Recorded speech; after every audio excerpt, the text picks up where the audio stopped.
People have sometimes called it a theory of everything, because we talk about life expectancy and mental illness and teenage births and the proportion of population in prison and scale of drug abuse and child well-being and social cohesion and quite a number of others. But it's not a theory of everything. It's a theory of problems that have social gradients, become more common at the bottom of the ladder. They're not absent at the top. I mean, you know, ill health, depression, drug abuse, violence, all exist at the top of society. They just become more common further down society.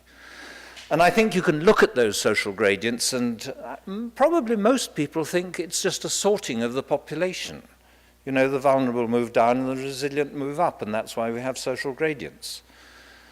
But I'm going to show you those problems are, the problems with social gradients are anything from 2 or 3 times as common to 10 times as common in societies with bigger income differences between rich and poor.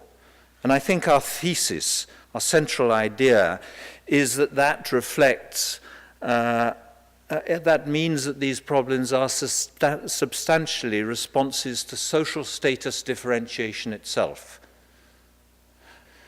And I think that what that means is that although economic growth is what's transformed the real quality of our lives, it's largely finished its work. You know, if you look at measures of well-being over time within our societies, you can look at over a period where national income per person doubles. You can look in societies where even the poor have had rises in the standard of living. And you find actually that measures of well-being are flatlining. But that contrast between income not meaning anything very much between our rich societies, but being so important within them, the implication, I think, the explanation of that paradox is within our societies we're looking at the effects of relative income or social status, social position, where we are in relation to each other. And I think as soon as you've got that idea, we need to start thinking what happens if we make the differences between us bigger or smaller. What underlies, I think, the way Richard and I think about our work in our various centers is this notion of income change and values. So, you know, Richard set up a series of well-being metrics for us around trust, life expectancy, crime, educational attainment, obesity, et cetera. In parallel, what we've been doing is looking at some of the roots and consequences of some of our federal urban development policies, things like sprawl, abandonment, displacement, environmental justice.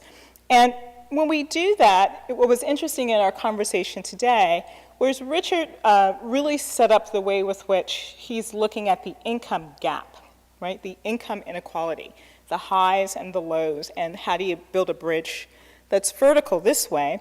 But as we began to think about the way we think about that question in the design world, we realized that we spend a lot of our time thinking about income diversity, creating mixed income communities. Does it matter if rich and poor people live together? Does that begin to change aspects of human well-being? And while we didn't land on an answer to that, I just thought that was a very interesting aha to distinguish the questions as very separate and different.